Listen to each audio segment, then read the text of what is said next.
Et même au plus fort de la guerre froide, les livraisons de gaz n'ont jamais été interrompues en Europe.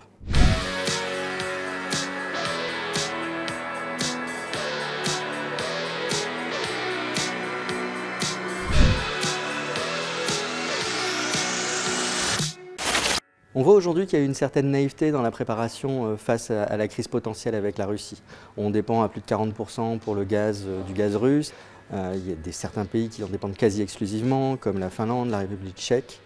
Et aujourd'hui, on voit qu'il n'y avait pas de plan, pas de préparation, pas d'anticipation par rapport à un risque vis-à-vis de la Russie.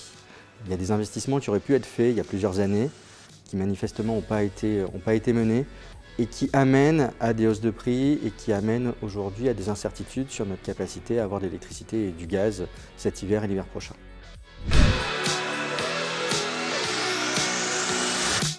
On a observé une première sidération au démarrage de la guerre en Ukraine avec une première hausse de prix. Sur les marchés aujourd'hui, on voit que les livraisons de gaz, les livraisons de pétrole continuent. Les prix ont tendance à rester hauts mais à se tasser. Donc on s'oriente plutôt, en tout cas en jouant dans la lecture de l'avenir, on a tendance à penser que les prix vont rester stables et hauts sur une longue période. Il faut rappeler que même pendant la guerre froide, l'approvisionnement en gaz n'a jamais été interrompu.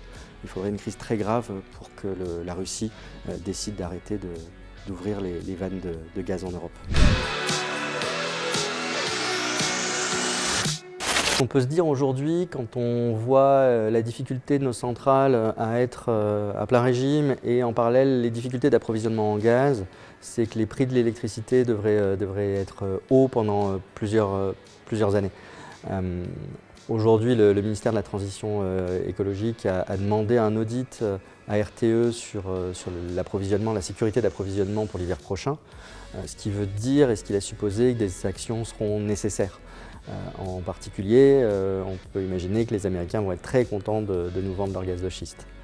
Maintenant, face à ces hausses ou ces prix élevés qui vont perdurer, c'est aux populations précaires qu'il faut penser en priorité pour que l'énergie ne devienne pas un produit de luxe.